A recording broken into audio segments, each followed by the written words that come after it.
Doki here, Marine's favorite kobold. Doki and Heskin are the first ones to greet the giant turtle that came from a star. It says it's not a dragon, it's a turtle. But then, how did it fly? I'm going to find out more. You should keep listening to Campaign Spotlight.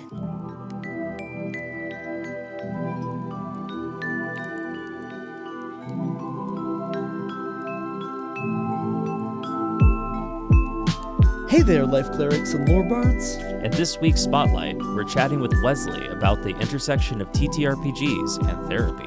Let's roll initiative.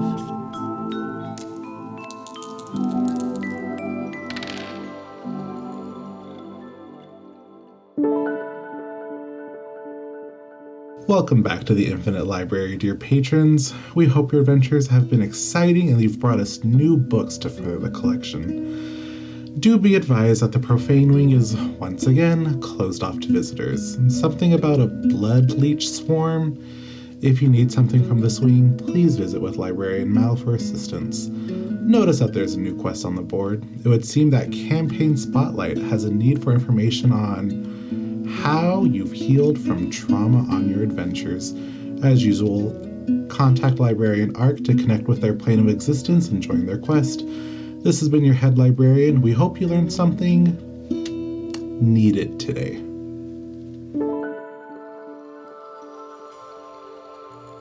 Wes, welcome to Campaign Spotlight. Thanks for having me. I'm excited to be here. It's this sounds like a very different kind of campaign than anything we've discussed on the show before, and I'm really excited for it. I hope so. It's what I love to do. Do you mind introducing yourself for our listeners? Yeah, for sure. My name is Wesley. My pronouns are they, them, and I am an LMFT, which is a licensed marriage therapist, and also a DM out in California. What does the F stand for? Oh, crap. Marriage and family. I don't work with family, so I pretend she's not there. This is a little bit off topic, sorry. And yeah, tell us a little bit about your experience running TTRPGs. Yeah, so I have been in the TTRPG circles 10-ish years now, I feel like. Time is an illusion.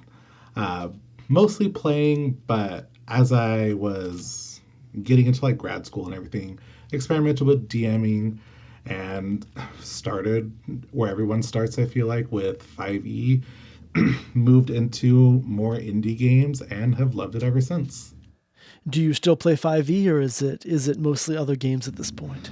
No, we still play 5e. Would love to learn more about others and maybe move away from 5e, but she's such a standard that it's hard to get away from her. It is difficult once all your players know how to play one system to switch to anything else. As a person who has tried to run Glitter Hearts and Monster Hearts, it is impossible to get people to learn a new system. I mean, as early as like as early as like the 2010s, like early 2010s, people were already lamenting the fact that all the actual plays are in 5th edition. And as a result, the easiest way to learn how to play tabletop games in general is by watching an actual play. Mm-hmm. And once all the actual plays were in D&D in that early era, Penny Arcade and people like that chose D&D. And then I feel like we just kind of got locked in because that's what everyone sees, that's what everyone learns by seeing, and that's what everyone shows up at your place to play. Yeah, well, especially now with like Critical Role and Taz and all these things getting their animated shows, and then Baldur's Gate by Larian Studios, everybody wants to play 5e. Oh, absolutely. And like I love those actual plays. I am going to see the Dimension 20 like on tour show. Yes. Yeah, and I'm very excited. The tickets were ludicrously expensive, but it's still worth it, right? But as fun as those are, it does feel like that has given Dungeons and Dragons like this like place as the default system and really made it hard for anyone to play anything else. Absolutely agree. But you play games not only at home, you also play them at work? ? Yes, I do. So I My certification is lapsed because it's expensive, but I am still under the title of a therapeutic game master, which means as a licensed therapist, I have the training background and the pure desire, to be fully honest, to run therapeutic campaigns for individuals, couples. Again, I don't do family, so group settings. It's a lot of fun. It is very different than what you think normal D&D would be like, but still really great to do. Yeah, I'm really curious about that. Can you tell us, I guess, what makes it so different from normal D&D? So the biggest difference, at least in my book, is right when we are setting up a campaign with our buddies, with our friends. We are looking at a campaign. We are looking at min-maxing or silly escapades and just having fun. When we are in this like therapeutic setting, our goal, yes, is to still have fun, but we have, therapeutic goals. Are we working on learning coping skills and actually integrating them? Are we looking at, traumatic experiences and kind of reliving them in a safe, outside perspective, where my character is experiencing this or my character is overcoming this. In the same way of like any video game, something like, Senua is, these games that introduce hard topics that you can experience safely. TTRPGs offer that in a more hands-on way. Can you give an example of what it looks like to play through overcoming something in a TTRPG context? Yeah, absolutely. So kids tend to be the easiest because kids are so open-minded and willing to be a little bit silly. So, Sure. if we are playing Strahd, because Strahd is by far my favorite campaign.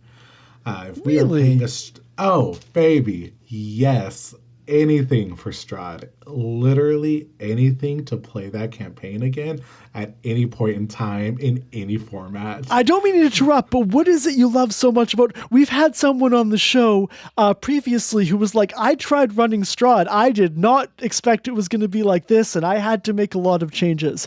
I would love to hear not to say a defense of Strahd, but like, let's hear your endorsement of Strahd. Yeah. What about it makes it something people should play? I love the ambiance. I love the setting. I love how dark it is. Right? Very rarely are we playing a game where from the outset it feels like you are destined to die and to fail. And I love a comeback story. And especially like for a therapeutic setting, here is a literal monster, the incarnation of every evil that you may or may not have experienced. Let's go kill it. To be fair, that last part is a lot of Dungeons and Dragons adventures. True, but who doesn't love a vampire? Oh, sure. And the ambiance, you're right. They definitely do nail a consistent tone really well. Yeah. And I mean, outside of that, like, yes, Strahd is a, like, metaphorical monster to run on the GM side. I absolutely recognize that. But there are so many third-party homebrew extensions and expansions to simplify it that, I mean, granted, if you are running vanilla Strahd, absolutely you are insane for that. Why would you ever? Yeah, can you recommend any extensions that our audience might pursue? Because I wasn't aware there were that many extensions or, improvements to Strahd. Yeah, I would have to look at my husband's DM's Guild account because I use his and not my own for a lot of things. We promise not to tell DM's Guild, yeah. No, I still use my own account. Let that be known. That is just my work content versus, here is stuff that I'm probably going to use at home as well. That stays on his account. Fair enough. Okay. I'm sorry. I massively short-circuited you. You were giving a thoughtful response to this idea of what it's like to, overcome something that overcome some adversity in a game within therapy. And I totally short-circuited you because of Strahd. I'll let you get back to it. I promise not to interrupt again. Yeah, absolutely. So like I was saying, right, kids are really open-minded. So if we are playing, a campaign like Strahd, rather than focusing on like battle mechanics. Like, yes, battle is still important, but here is a monster and we're going to fear you every so often, just to like really build up, like, remember, this is a scary thing. But on our adventure up to Strahd, we've learned coping skills. Okay, this round is fear. What coping skill are you going to use? And I'm talking like actually in life. Are you using some deep breathing? Are we all going to do some deep breathing together? Are we going to get some ice packs and activate our like tips peripheral system, I believe, and reset our body, reset our anxiety. Oh, we are in the village getting ready for that first assault, that very first night. Is this too much for you? Are you going to use your lines and veils? Are you going to use your safe words, your safety mechanisms? And so being able to do some of that, yes, in some ways is very exclusive to D&D, right? Because I'm not going to say, oh, this is my line, this is my veil out in the real world, but we can translate that to a real world. Hey, I have a boundary around this topic. And if I can say this to my DM, if I can say this to my party members, I can say this to a friend, a family member, a stranger. And are you implementing new mechanics outside of the standard ones to account for these? Or are these, are these responses that you're hoping to coach people through? Is that more storytelling within the world of the game? It's more so mechanics. I would love to be good enough to like seamlessly integrate them, but that is, probably as I get better, I get more experience with this. Realistically speaking, it is a mechanic, and it's a really like relies on the rule of cool, right? If we are in a very stressful situation, which your character, would have like a panic attack, and you're like, hey, Wes, I feel like my character would have a panic attack for this reason. I, as my character, but also myself, am going to practice, this tool. I'm going to go do this thing that I know would bring me down. Fantastic. Awesome. You are going to stack an inspiration point for use later. You are going to benefit. And there's much positive reinforcement as I can of that, especially if it's organic and not, hey, by the way, maybe you should use this coping tool that we've talked about already. Got it. And so they're not really, the goal is not to use this in the context of before you do a wisdom saving throw or something like that. The goal is to have it come up just in the narrative more broadly, as opposed to, well, you're about to be subject to the frightened condition or the stunned condition or something like that. Yeah. And like, obviously, as you are starting, because realistically, a group like this, we're talking like an 8 to 12 week process for a group like this. In those first couple, it will be make a wisdom saving. And, if you're interested in advantage, if you want to make sure you succeed, you can do this extra thing. And hopefully by the end of our 8 to 12 weeks together, you are doing it every time without any like prompting. Got it. Okay. And so and the whole group moves through the process together as a cohort then? Yeah, so, right, in a group therapy session, or cohort, because cohort is the right word, we are looking at, the standard D&D party, 5 to 7 people, 7 if I'm, like, crazy, or have extra bills. That's ambitious. Yeah, but it's like the weird balance of, yes, this is D&D or TTRPGs, but it is also still therapy, and I do have metrics I need to meet. But, when we are talking about a group therapy, it is a understanding that for the next 8, 9, 10, 11, 12 weeks, whatever we are set for, we are doing this every week, same time, same place. We are working together. We are dedicated to be there to support each other. We've got our own rules for privacy and for security and for connecting with each other. And ideally, at the end of it, not only have you learned a lesson, you've connected with a bunch of people who you can keep spending time with and keep relying on for support afterwards. That makes a lot of sense. And have you, at the end of that period, like completed a story within the TTRPG that you're running people through? Well, ideally, especially if we're looking at like a campaign like Strahd, we have killed Strahd. Obviously, there are going to be parties or campaigns in which, oh, let's go get distracted and go, 10 miles south and see what's way down here away from everything. And this is one of the reasons I do enjoy a campaign like Strahd is you know where you're going, and I can even tailor it so that way we are cutting out a lot of the extra information.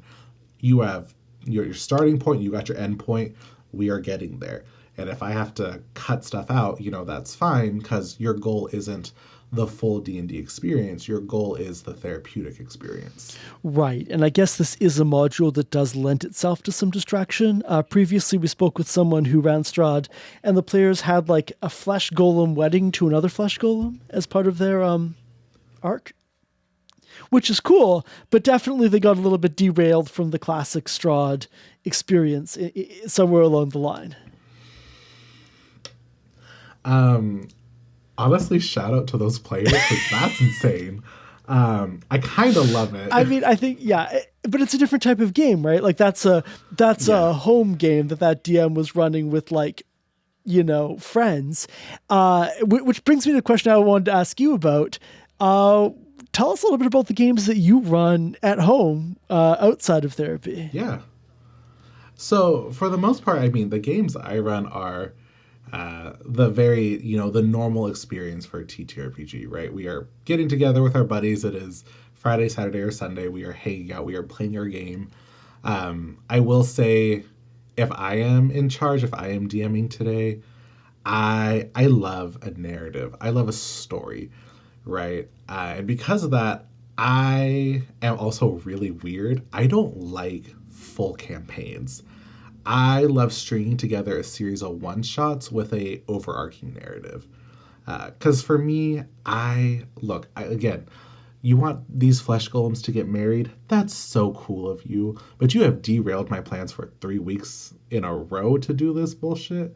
I can't let you do that. I'm sorry. We have a goal. I want this to be done, so it is my turn to be a player again.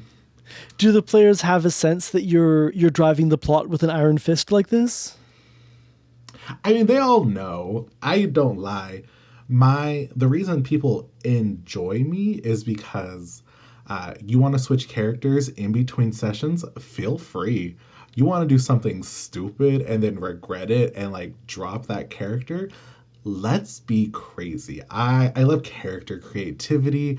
I love playing with accents, with gender, with race, with everything. So let's be stupid. Let's be funny in that way. Not necessarily in what random side quest that nobody cared about are we doing. And do you feel like any of this kind of, let's say, narrative first approach from your home games, do you think that shows up in the games that you run at work as well? Do you feel like you're doing a similar pruning of alternatives and refocusing of the story? Absolutely. And that is, I'd even say work has influenced how I play at home. And so for the added context, right?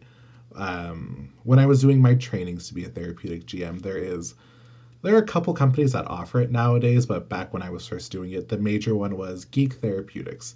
And Geek Therapeutics, fantastic people. Shout out Dr. B, great guy. But their whole approach is, as much as possible, you have planned your entire campaign in advance. Because again, right, we have metrics, we have paperwork, we have documentation as therapists we need to meet. Because of that, we are very limited on the amount of side questing or side adventuring we can do. So you've got your goal for the week, and we've got, a couple potential smaller 10, 15-minute side quests to go on. And then we do have to keep the show going. And you feel like that's really bled into how you run home games as well? Absolutely. 100%. And again, it's great because that means I have done my turn and it is somebody else's turn and I can relax. I guess so. It's interesting because it sounds like what you really want is something that is streamlined and doesn't lend itself towards digressions or interesting narrative branches in the same way. When I think of D&D 5th edition, I think of two things that it does well.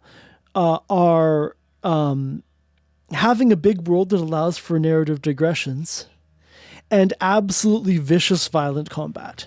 I mean, And to me, yeah. these are not the things that I would expect. We're teaching young people to cope with anxiety, and we need to deliver a streamlined experience in 8 to 12 weeks. It does seem surprising to use a system that A, lends itself to going off the tracks, and B, lends itself to describing, getting stabbed a bunch of times. But however, counterpoint, have you ever had such an anxious, anxiety driven fear of a person or an object or a place that you can then viciously destroy and brutalize? Therapeutic. Is that actually how the sessions go? Sometimes, yes, kids are vicious. I guess, and you see that as that's a successful session then, eh?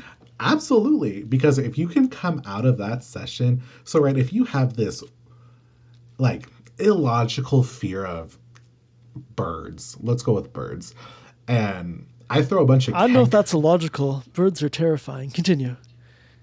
screaming. Sorry. Actually, no, that's real though. At my Aunt Benny, also afraid of birds. But right, if I can throw a bunch of kenku and like awakened birds at you, and you can come out of our session laughing about birds and how you got to like overcome that, that's awesome. Because that is one experience with birds that has been positive for you, which means maybe the next time you see a bird in the real world, yeah, you're going to be scared. But also remember that one time, even your fantasy world with your fantasy friends, you stabbed the shit out of a bunch of birds. Great. I appreciate this. Like, you really endorse stabbing birds, is what I'm hearing. No, Yes. I guess I'm curious then. What you're describing sounds great, and I understand how that is a really therapeutic experience. What's it like for everyone else at the table? Well, that one person is, because everyone's, I guess, participating in stabbing birds. They're all an initiative. But that does seem like an experience that's really targeted to one player out of a pretty large table. Yeah, and so that is like the unfortunate part of, or at least from my experience thus far.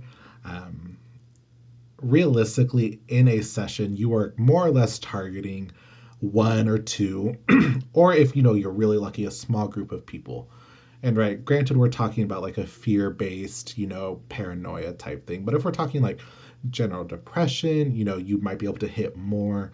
Really, it'll depend on how specific your content or what your target is, right? Because if we're talking, our campaign is focused on depression, and there's this monster and it casts some kind of like lethargy spell on everybody. Lethargy is something that a lot of people with depression experience. We're going to talk about ways to overcome that lethargy in our game and in real life. Then I'm hitting probably 6 out of the 7 people in the adventuring party. And unfortunately, sometimes there is one person left out, but next week, I promise you, there's going to be something relevant.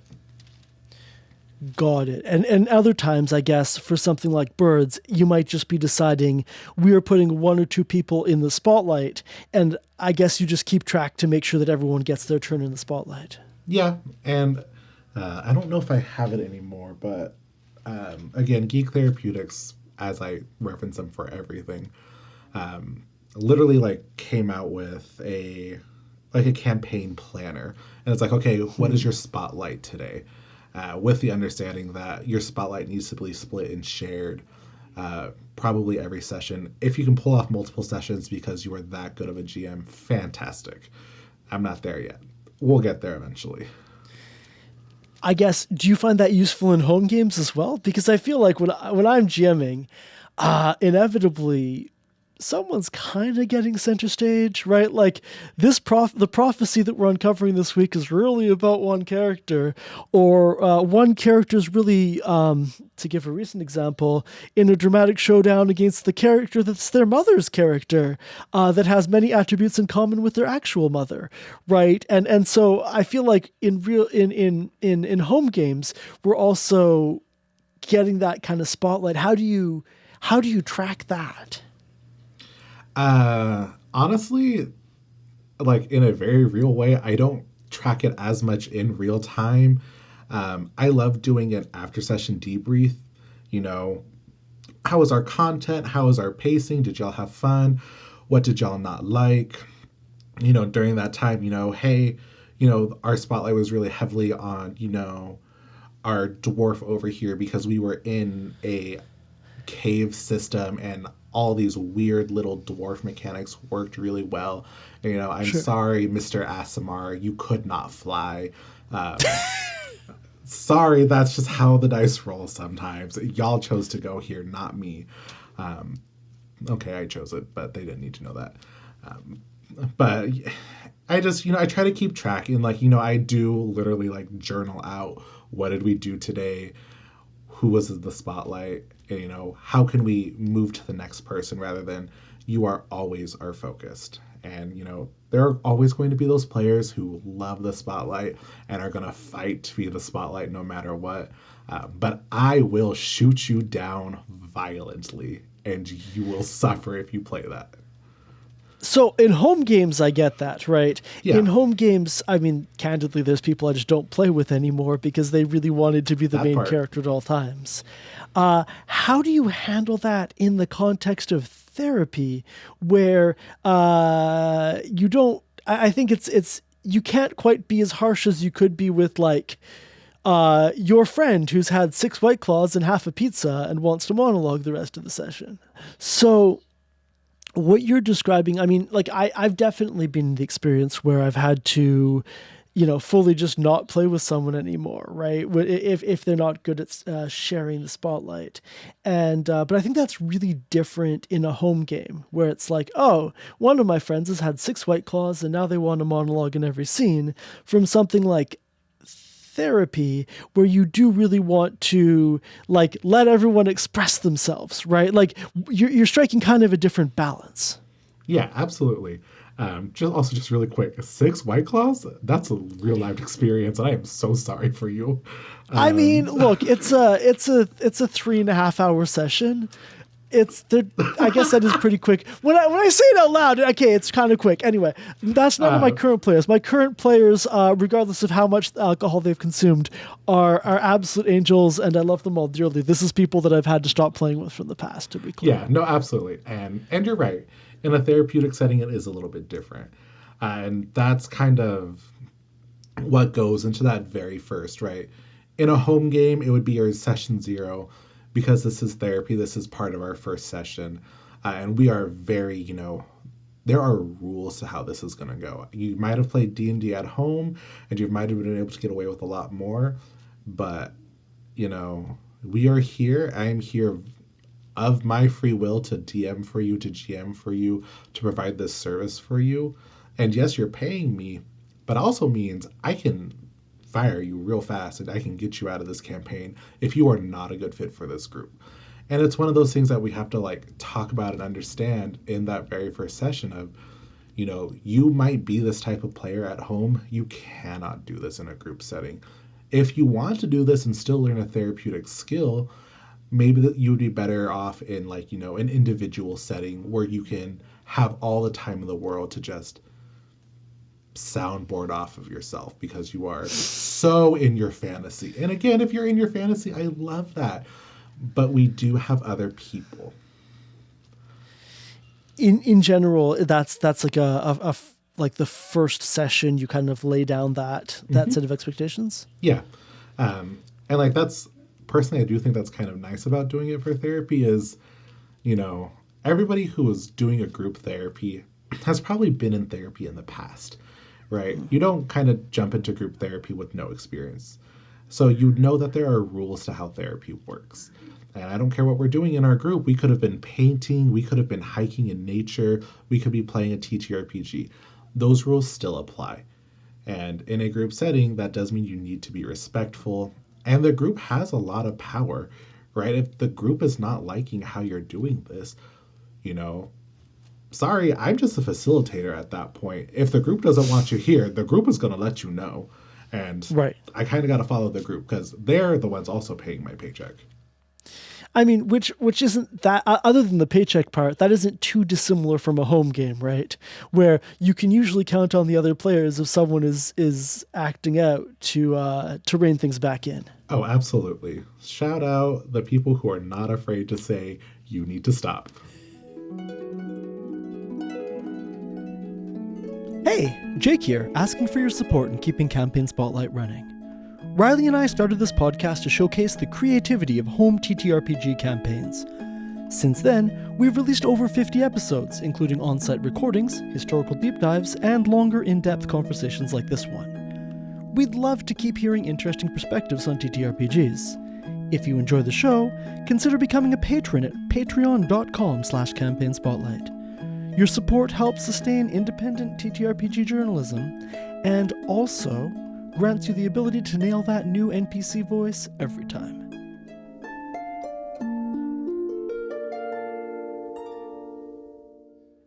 I mean, that being said, like, part of what people enjoy about, TTRPGs in general is that you do get to live a character, right? And that you do get to play as a character that is different from you and maybe having emotional responses that are different than yours. And that does take some unplanned center stage, right? There are moments where the GM didn't think that it was going to be about you and you didn't think it was going to be about you, but boy, this is a moment that for your character turns out to make a lot of sense to be in the spotlight. I guess, how do you handle moments like that in a therapy context? I mean, if it's like something super organic like that, right? If we just happen to be connected to a noble in a city and you have a noble background, right? That's really awesome. And I love that that is organic for you and you have your moment. But it is always with the understanding of, we still have things to do. We have a group of people that we are attending to. And, we kind of have to balance that. And at any given point, right? I know more and more we are seeing in our home games the use of safety symbols, lines, veils, red cards, yellow cards, that kind of system. In a therapeutic setting, that's not just for the content of the game. That is also for policing ourselves. Not policing, I don't like that word. Let me take that back. But for moderating ourselves. Do you use any of those tools in your home games? Oh, absolutely. If our session 0, right, I have the list, right? We are talking about our lines and veils. We are introducing our concepts for our characters that way. That's right. I love my roommates. I have a really awesome roommate. She loves playing racist dwarves. I don't know why. But her favorite characters are racist dwarves. And I fought with her until I won. And I said, if you want to keep playing this type of character, you will not play at my table. You will change. And if you don't want to change, then you can skip my campaign and wait for the next one. And right, when we are setting up our content for our campaign, even if it's like a pre-made, Strahd or Tiamat, I'm going through, here are like, as if this is AO3, here are your content warnings. What are you okay with? What are you not? And if you're not okay with the fact that, Strahd is like weirdly sexual for some games, we will cut that out entirely for you. Which I'm assuming that for the therapy sessions, you do need to cut out a lot of Strahd being weirdly sexual. Yeah. Well, I mean, if it's adults, I don't care as much, unless it's a problem. For kids, absolutely. Yeah, because he does do some, like, kidnapping that seems to be motivated. Yeah. Mm-hmm. Spoiler alerts for Strahd, I guess. No, there's no spoilers for Strahd. If you don't know what Strahd is at this point, it is the 2025, guys. Come on. It's 2025. We've had a whole episode just about Strahd. I will still mark spoiler alerts because I always want to make sure, but like, come on, who's being spoiled by Strahd at this point? Especially like classic Strahd. Yeah. I mean, do you feel as though... So one thing that I've experienced, maybe I'm just really lucky, is with my home games, once we've established lines and veils and things like that, everyone just remembers them. And in a 2 or 3 year campaign, nothing is ever crossed. Like, to give an example, when I run games, I don't love role playing a character who's drowning, because I've almost drowned a couple times in real life. Absolutely. And it just stresses me out to run character drowning. And people just remember that. Right. And the players come in with their own, and everyone just kind of, like, I've never had an experience where I actually had to enforce any of this.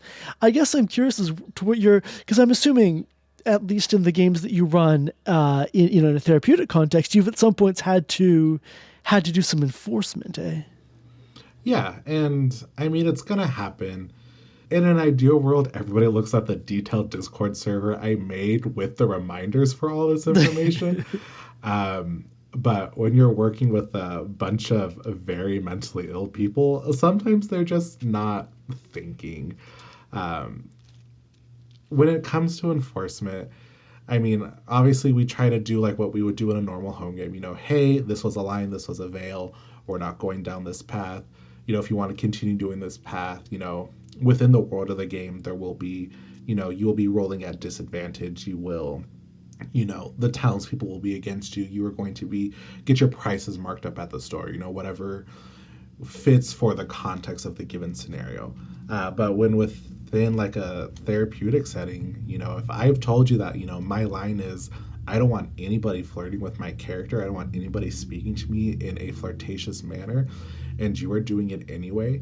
At that point, I'm not talking to my DM about this as a problem. I'm talking to my therapist that this is a problem. And it's cool, again, that we're playing D&D, but this is still therapy, and there are still consequences for that. Have you ever had to make that level of enforcement in your game? Thankfully not. I guess, much like you, I've just been very lucky within like a work setting. I work for one of the local LGBT centers, so a lot of the people know each other already, and we're friends, we're buddies. Or when I was working at a private practice, I work in a close community of queer people. My focus has always been queer people. So if you want to be weird or creepy around your fellow queer community members, there's not a lot of us around here. Somebody knows you, right? Somebody will complain, and this will be mentioned at Drag Bingo next week. And then everybody's going to know. And you're just in trouble at that point. I think I'm going to give a more optimistic take, and let me know if this sounds reasonable to you, which is that if you go through in a unambiguous but non-confrontational way in that setup session, hey, here are those boundaries, people will, to their best of their abilities, remember those and play along with it, right? Like, I do want to believe, because I live somewhere where I live in Seattle, you can definitely find a new tabletop TTRPG table immediately. You can find an all like LGBT TTRPG table again immediately, right? But regardless of that, people, I think, if you establish things the right way at the beginning, people do just want to follow it and want to look out for each other. Yeah, and that's very true. And granted, again, right, the bad doesn't happen often. But right, when you've got a bunch of ADHD people and suddenly somebody's medication got taken away because their blood pressure, oh my God, I forgot where I was. I'm not prepared for today's session at all. I don't have any of my notes, and I'm using my backup notes from 2 weeks ago. Let's hope this goes well. Do you really expect that your clients are going to have a lot of notes and a lot of engagement with the story on that level? Yeah, and that's maybe a personal thing rather than like the standard for like the profession. One of the biggest things that was always drilled into me in my grad program, right, is when it comes to therapy, the clients are fighting to be there. We are not. If I have to fight to have your attention, I have to fight to have your engagement, I am doing too much work and you are not interested in your process, then maybe we need to reevaluate. And I can't really reevaluate mid-campaign, so I need you to be bought in as quickly as possible, as high as possible. That way I know we are all going to work together to get here. You mentioned you have a Discord. Do you have any other mechanisms for people to, I guess, share their notes? This is something that, in any setting, I'm always intrigued as to how people running campaigns manage things. How do you make sure that all your players are getting to keep track of the lore?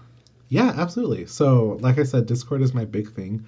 I love building Discord servers for absolutely no reason. I think it's fantastic. Right, there are subcategories for anything and everything you could ever never use. And that's okay, because it's just fun for me. But on top of that, right, if you've decided that there's a dedicated note taker, please get the Google Drive document going. That way you can share it with everybody and people can see what's happening. You don't have to let them be editors if you have that, that type A personality that says it has to be within my realm of control. I get that, absolutely. But, giving access to that, and just, if people aren't interested in that, like, okay, you don't like Discord because you had that one bad experience with a hacker from some Eastern European country. Because, real story, that did happen to my brother. Oh, geez. Yeah, randomly clicked on a link, lost his Discord, never uses it anymore. And I'm like, that's fair. You don't want to get hacked again. I get it. Shout out Kevin. I don't know what you were doing, and I don't know why you needed to steal my brother's Discord, but you did. Whatever. But, if Discord isn't going to work, if you don't want to make a Gmail account, even though it's free and easy to use, there are 1.5 million different ways to make this accessible. If I have to print everything out on my printer, at least that's a business expense that I can put on my taxes. Got it. So everyone's getting the notes from the group somehow at the end of the day. Yeah. With your home games, or is there like an assigned note taker, or is everyone kind of? You're also the assigned note taker. It's me. Yes. If I am not writing my notes out on a tablet, I've got, a map of whatever we're doing with detailed notes of where we've been, where we haven't. I am the type A personality that needs to have notes written in a specific way that makes sense. I keep very detailed notes on the campaign as it goes. But my players also have their own separate notes doc. And every once in a while I get to see a glimpse of it. And it's like, oh no, we really diverged a lot of the time. And so I find it helpful to have knowledge of how they're taking notes, just so that we can stay on the same page. Oh, absolutely. I'll introduce, I can't voice act at all. So I'll introduce a kindly tavern keeper, and they'll have in the notes that tavern keeper had an evil voice. They sounded like they were lying. And I'm like, oh no. I was just trying to make them sound vaguely Midwestern, but apparently it came off as they were lying. And now my party, sometimes it's helpful to see the notes, because we ended up on really different pages, I'll put it that way. I mean, I can't blame them for associating with the Midwest. All those cowboys, they're scary. Cowboys, where do you think the Midwest is? Look, okay, I live in California. Let me live my fantasy. The only part of the Midwest I've been to is Missouri. Oh, gosh. I guess I've been to Chicago. End of list, so I kind of know what you mean. I'm from the West Coast and never plan to leave it. Oh, never. You could not pay me enough. One thing I wanted to talk with you about that this might be more controversial, I'm not sure, is there is a notion online about playing D&D with your friends being kind of a form of therapy, or at least therapeutic. And as someone who plays TTRPGs, actually does therapy and actually does TTRPGs during therapy, I would love to hear your take on this idea that, playing D&D with your friends, therapy. Yeah, absolutely. I think for the most part, I would probably agree. And this is maybe from my context of not having a single straight friend for the most part anymore. TTRPGs are a great way for my friends and I to get together and just be as gay as physically, humanly possible. And just do silly things that are maybe, I can't flamboyantly flirt with the tavern keeper here in real life, but in this game, absolutely. I'm going to live this fantasy, this experience. For my trans friends, I don't have breasts in real life yet, but that my breasts in this game are like double D or some bullshit. Hell yeah. So honestly, in a lot of ways, is it therapy? No. Is it a therapeutic or maybe cathartic experience? Yes. Can you explain a little bit more about that distinction you've just drawn? Yeah, absolutely. So, for something to be therapy, to be truly, genuinely therapeutic in my mind, we had to approach this context with a problem and a goal that we are in search for, right? When we are starting, I don't even know when we are starting our Crimson Citadel homebrew game next with our good friend, our goal isn't, what problem are we overcoming? It is simply, here is a dungeon crawl. Let's kill things in the wildest way, the most flamboyant way. Let us find the wildest treasure possible, right? And, certainly we are going to experience things that, we're saving the little apprentice wizard and we're going to make him our best friend, much like we do every new person in our friend group. We're going to adopt them. We're going to see what kind of queer person you are. Are you on that trans spectrum? Baby, let me connect you to the right people in the right places. That's a very therapeutic, cathartic experience. But my goal when I'm playing with my friends isn't let's overcome the fact that maybe 3 of us have no desire to go to work on a daily basis because work sucks. And so the catharsis is great and easy to find because that can come generically, randomly, organically. Therapy is hard to find in a TTRPG because that needs to be structured and planned in advance. Certainly, is it going to happen on accident? Yeah, quite possibly. Right? Anything can happen in the vacuum of space, that kind of nonsense. But is therapy with my friends ever going to be, is TTRPGs with my friends ever going to be therapy? No, they're not professionals. I don't trust a single one of them to be my therapist. Are we going to experience... Hey, Wesley's friends, if you're listening, they don't trust any of you. Shout out Jose, Guillermo, if you are listening to this ever in your lifetime, I love you. That's all I have to say to you. But that's the thing. We are going to experience great times. We're going to cry together. We're going to laugh together. Maybe we're going to re-experience, some really awful things together because it's a dark setting. Maybe your fear of vampires is going to come out when you get to kill Strahd. But you are not my therapist. I'm not going to trauma dump on you. I'm not going to find a way to connect this to my personal trauma. I'm not going to do that to you. You better not do that to me. I appreciate this distinction. I appreciate the bright line that you've drawn because I guess I've seen that conflation online and I lack the vocabulary to describe what is different.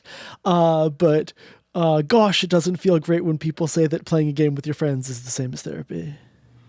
And to those people, this isn't a call-out post. However, baby, if your random pickup game every other Saturday is like therapy, you should probably see a mental health professional because you need to like get some stuff out in a safe space where no one is going to judge you, and they can give you professional, educated steps to continue forward with your life. Because Dave down the street, he doesn't know what to do when you trauma dump on him. Don't do that to him. He doesn't deserve that. I will. Yeah, I feel like I just need to clip that last piece of audio and maybe have it ready to deploy. And I appreciate you saying this isn't a call out post. That being said, the social media network where we are the most active is Tumblr, and I feel like much of our audience is familiar with the structure of a call out post. And yeah. You can find the rest of the call out post in the tags down below. Oh, I've just had the worst flashback to like 2013. You're welcome. When this episode goes up on Tumblr, I'll make sure to write an essay in the tags about our conversation. Please. It's been really interesting and really insightful to chat with you about this. As we start to wrap up, I'm just curious, do you have any when you're putting together a game, probably this is going to be more home game, but maybe if it's also the games that you run for your clients, do you have any media that tends to inspire you? Do you have any sources that you really draw on when you're putting together a game? Yeah, I mean, obviously, right, we love, real life playthroughs. We love, things like Dimension 20. Okay, realistically speaking, if I'm being brutally honest, I don't care anything else other than Dimension 20, simply because it's funny. I don't want to cry as often as some of these other campaigns be getting at. That's not my vibe. But I mean, Dimension 20 is improv comedians, right? Exactly. And they're doing improv comedy. Yeah. And when I see Bob the Drag Queen on season 2 of Dungeons and Drag Queens, that was what I was here for, and this is what I paid for. Thank you. Absolutely. Are there any other inspirations, or is it mostly just like directly from Brennan's mouth to your ears? No. Realistically speaking, a lot of my sources of like knowledge or like information or influence do come from like in like the worst way possible my job. Right? If it's something that, is really funny happening at the LGBT center that I'm working at, honestly, I keep a list of like the funniest quotes that people tell me at work. I reuse that shit all the time. It is in my house group chat. If you've done something silly, my house knows, my table knows, because I made them relive that experience at some point.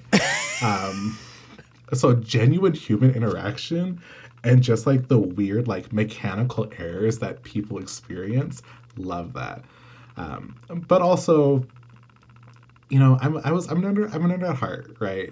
If I can find a way to Percy Jackson the shit out of this campaign, I am damn well going to. Hell yeah.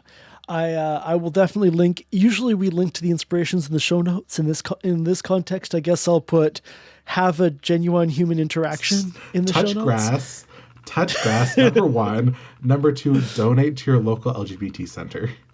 There we go. This is I think the perfect message for people to get out of this. Other than donating to your local LGBT center, is there anything that you would like to plug to our listeners? The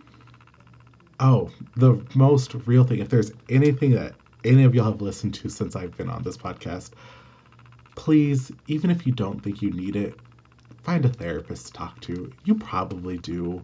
And if they tell you that you're fine, you are winning a competition that nobody else is competing in. Getting good grades of therapy, normal to want, possible to achieve. Yes. But honestly, though, I don't have anything to plug. I don't advertise my business like that. I'm booked as hell to begin with. So support your local therapist. Support your local communities. And when in doubt, again, please touch some grass. Wesley, thank you for these words of wisdom, and thanks for joining us on Campaign Spotlight. Thanks for having me.